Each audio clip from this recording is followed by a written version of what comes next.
Before you book a bus to travel this December, before you tell the driver, I beg, drive fast, I get somewhere to be, listen to what happened to Chidi. Listen carefully, your life might depend on it. The smell of roasted plantain and diesel fumes filled the Lagos motor park as Chidi checked his phone for the 5th time. 6:47 p.m. His mother's voice echoed in his head from their call that morning. Chidi, don't travel at night, you hear me? Not in December. These roads, they swallow people. Quick question before we continue. Drop a comment and tell me, where are you watching from? And have you ever had to make a risky December journey like Chidi? Let me know below, I read every comment. But here Chidi was, standing before the last bus to Enugu because his boss had refused to let him leave early. 5 years working as a bank teller in Lagos, and Mr. Adebayo still couldn't understand that some of us have families waiting. His sister's wedding was tomorrow. He had promised to walk her down the aisle. Their father had been gone 3 years now. He couldn't feel her too. Oga, you dey enter or you dey waste my time. The driver, a thick-set man with tribal marks carved deep into his cheeks, leaned against the bus. His eyes were red shots, whether from exhaustion or something else, Chidi couldn't tell. The man's name tag read Musa in fading ink. Inside the bus, Chidi counted 7 other passengers. He recognized the types immediately. December travelers, all of them. The exhausted Lagos hustle written on their faces like a language everyone could read. Seat 14, window side. Chidi squeezed past a woman clutching a Ghana must-go bag and a young man whose afro blocked half the aisle. As he sat down, the seat beside him remained empty. Good. He needed space to think, to breathe, to prepare himself for the lie he would tell his mother about why he left so late. The engine coughed to life, spewing black smoke that drifted through his half-open window. The smell of burning oil mixed with the night air, sharp, acrid, settling in his throat like a warning. We go reach before midnight, Musa announced, shifting into gear.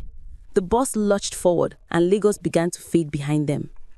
The first hour passed in relative silence. Chidi watched the city lights give way to darkness, the kind of complete darkness that only Nigerian highways know. No street lights, just the occasional glow of roadside restaurants and the flash of oncoming headlights that burned too bright, too close. His phone buzzed. His sister Adeaze. Brother, you've left Lagos? Yes, see you tomorrow morning. Can't wait to walk you down that aisle. 3 dots appeared, then disappeared. Then, please be careful. I had a dream. Chidi's stomach tightened, but he typed back quickly. Stop worrying, I'm fine. Get some sleep. Tomorrow is your day. He silenced his phone and leaned his head against the window, feeling the vibration of the road through the glass. The rhythm was almost hypnotic. Bump, bump, smooth, bump. His eyes grew heavy. Bam! The bus swerved violently. Chidi's head slammed against the window. Screams erupted around him. Jesus! The woman with the Ghana must go back shrieked. Musa wrestled with the steering wheel, his arms straining. The bus fishtailed, tires screeching against asphalt, before he finally brought it under control. They coasted to a stop on the shoulder of the highway, the engine still running, headlights illuminating nothing but endless darkness ahead. Wetin happen, Oga? Somebody shouted from the back. Musa said nothing. His hands were still gripping the wheel, knuckles pale despite his dark skin. In the rearview mirror, Chidi saw something in the driver's eyes he'd seen before. On the face of his cousin who'd survived the car accident, on his mother's face the day his father's body came home. Terror. Driver, talk now. The young man with the afro stood up. Waiting we jam. Musa's voice came out as a whisper. I don't know. You don't know? How you no go know? The young man's voice rose. Chidi's heart was hammering. Through the windscreen, he could see the road ahead was empty. Nothing. No animal, no vehicle, no person. Just darkness and the white lines disappearing into the night. Make una stay inside, Musa finally said, opening his door. Make I check. No. The word left Chidi's mouth before he could stop it. Everyone turned to look at him. He didn't know why he said it, only that his instinct screamed danger. Don't go out there. Musa stared at him, something passing between them, an understanding perhaps, or a resignation. But the young man with the afro was already pushing past Chidi. This one a woman, he scoffed. I'll go check myself. The temperature in the bus seemed to drop as the young man stepped out. Chidi watched through his window as the boy walked to the front of the bus, illuminated by the headlights. He bent down, examining something on the ground. Then he froze. His whole body became rigid, like someone had poured concrete in his veins. Slowly, mechanically, he stood up and turned to face the bus. His face! Chidi would never forget that face. The mouth open in a silent scream, eyes wide and white, reflecting the headlights like mirrors. Blood, or something darker than blood, dripped from his nose. The young man raised one trembling finger and pointed. Not at the boss, not at any of them. Behind the boss. If this story is already gripping you, hit that subscribe button right now because what happens next will haunt you. You don't want to miss how this ends. Chidi's hands were ice. He turned slowly, dreading what he would see through the back window. At first, there was nothing, just darkness and the faint red glow of their tail lights painting the road crimson.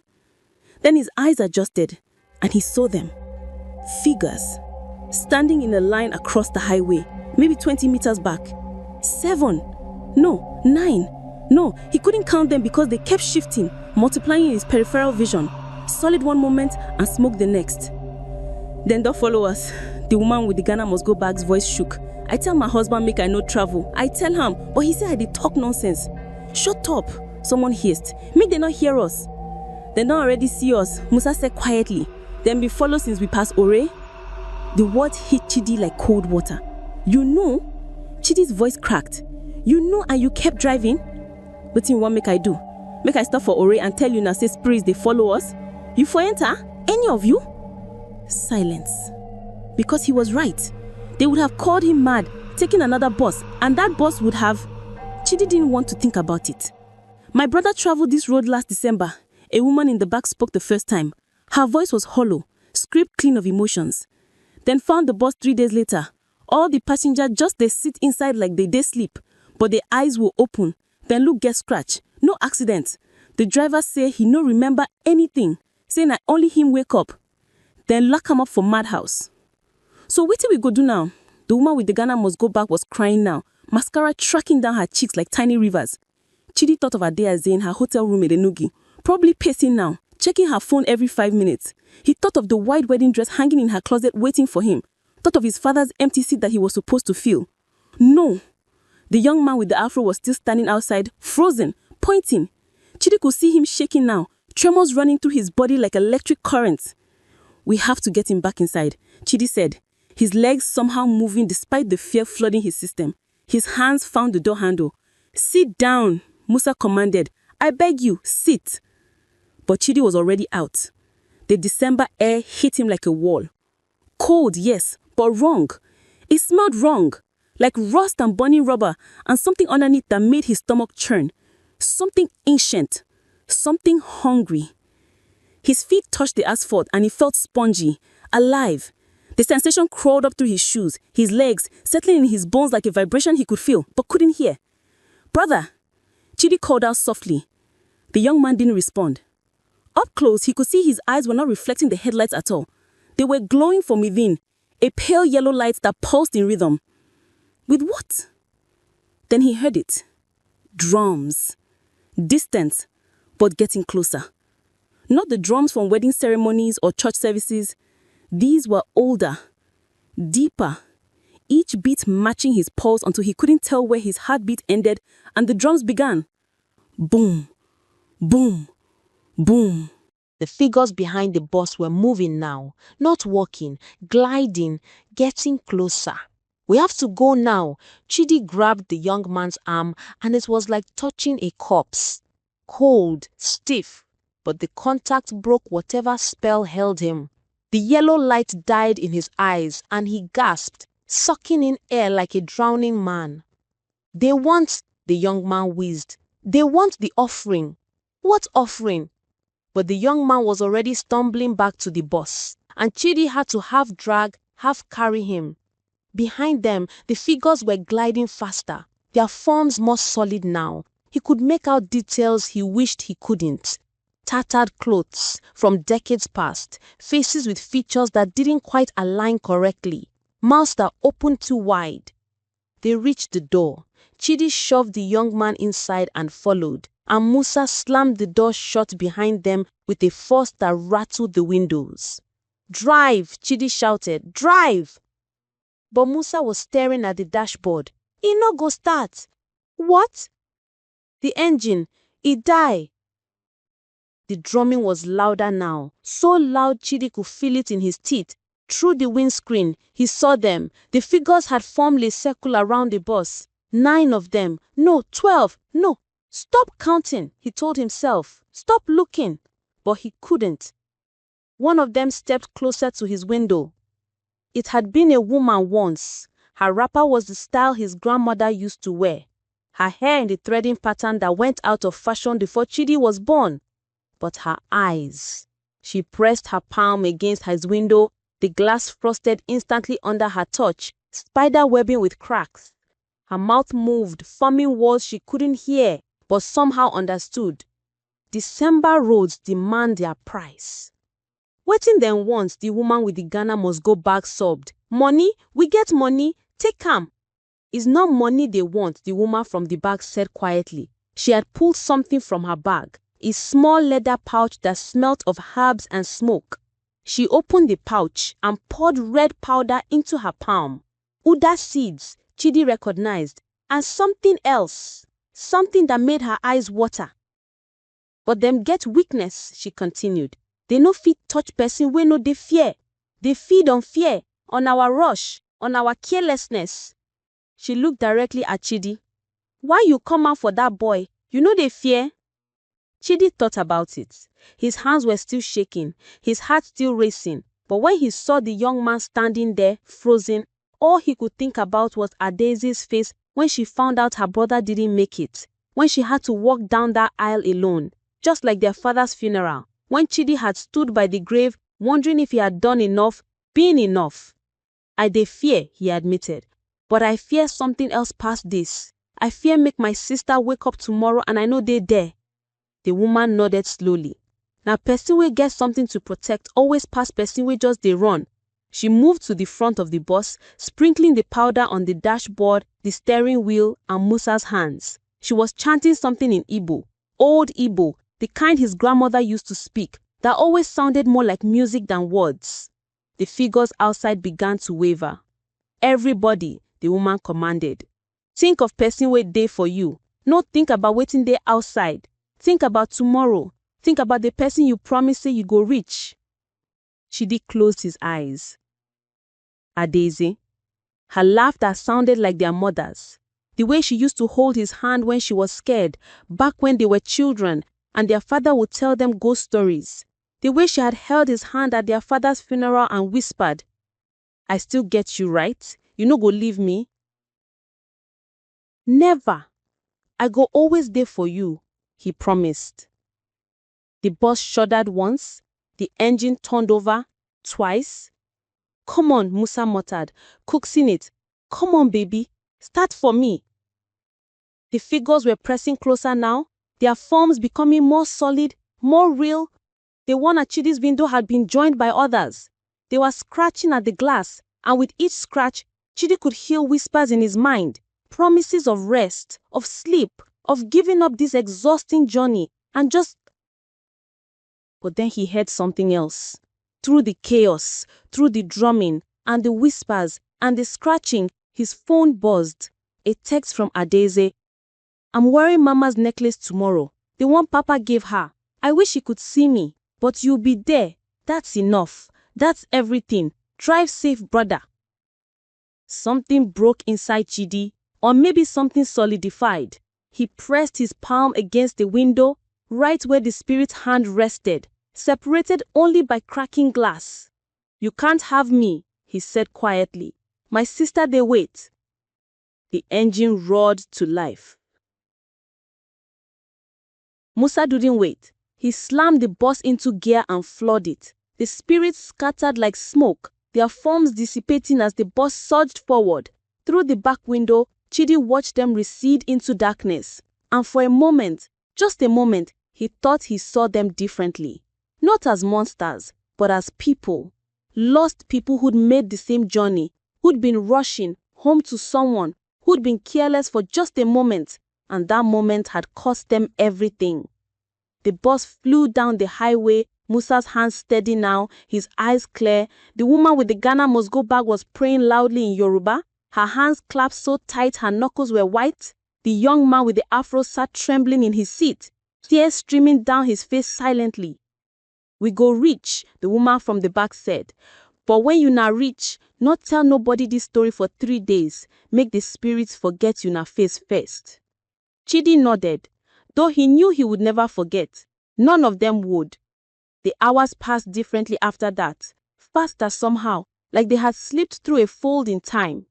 Musa stopped twice for bathroom breaks, and each time everyone stuck together, no one venturing more than a few meters from the bus. They spoke little, but there was an understanding between them now. They had survived something together. When the lights of Enugu finally appeared on the horizon, Chidi felt something release in his chest. The dashboard clock read 4:47 a.m. Behind schedule, but alive. Musa pulled into the motor park just as dawn was breaking, painting the sky in shades of orange and pink. As Chidi gathered his bag, Musa caught his arm. "Thank you," the driver said quietly, "for that boy. If you no bring him back," he didn't finish, but he didn't need to. "You would have done the same," Chidi said. Musa smiled, tired and sad. "Maybe, but you do am first. Now that one counts." The woman from the back touched Chidi's shoulder as she passed. "Your sister go happy to see you. Walk am down that aisle well, you hear?" Chidi watched as the passengers dispersed into the waking city, each carrying their own secrets, their own survival. The young man with the afro was the last to leave, and as he stepped off the bus, he turned back. "I for don't die if na only me," he said. "Thank you." Then he disappeared into the crowd. Chidi stood alone in the motor park, breathing in the morning air, clean, normal, alive. His phone rang. Adeze, "Brother, you don't reach." "I don't reach, oh," he said, and his voice cracked with emotion he had not expected. "I don't reach, Adeze. I dey come hotel now." "Your voice sound different. You okay?" He looked back at the bus, and Musa, who was now inspecting the vehicle, running his hands over the windows where the spirits touched, where the frost patterns still remained like ghostly fingerprints. "I dey okay," he said. I miss Papa, but I dey here. I go walk you down that aisle exactly as I promise." "That's all I need," she whispered. "That's everything." The wedding was beautiful. Daisy was radiant in her mother's necklace, and when Chidi walked her down the aisle, his hand holding hers tight, he thought about all the arms that had held his through the darkness, his father's, his sister's, even strangers on a December road who became something more than strangers. He thought about the spirits too, about how they were once people who'd made journeys, who'd had siblings and weddings and promises to keep. People who'd been rushing, been careless, been unlucky. And he understood what his mother was trying to tell him all along. That December journey taught Chidi something every Nigerian traveler needs to understand. December roads aren't just dangerous because of bad drivers or poor road conditions. They are dangerous because of us. Our desperation to get home, our rushing, our willingness to ignore red flags because we have somewhere to be. Here's what that night taught all of them. Lessons that could save your life. Never ignore your instincts. When something feels wrong, whether it's a driver's bloodshot eyes, a bus leaving too late, or a vehicle that seems poorly maintained, listen to that voice. Your ancestors put that warning system in you for a reason. One delayed trip is better than a trip you never return from. Also leave early or leave another day. Know the road's history. Roads have reputations. Ask people who travel regularly. Which routes have the most accidents? Which parks have the best maintained buses? Which drivers are known to be careful? Lastly, chooses safety over convenience. Choose registered transport companies over random park buses. Choose daylight over night.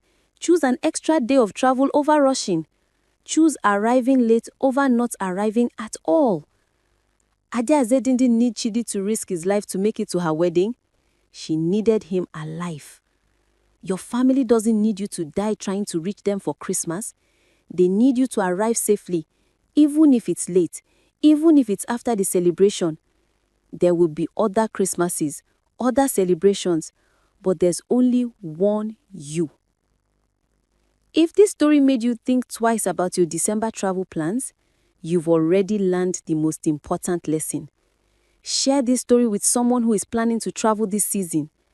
Hit that subscribe button and turn on notifications because next week I'm sharing another story. One about what happened to the bus that left before Chidi's. You don't want to miss it.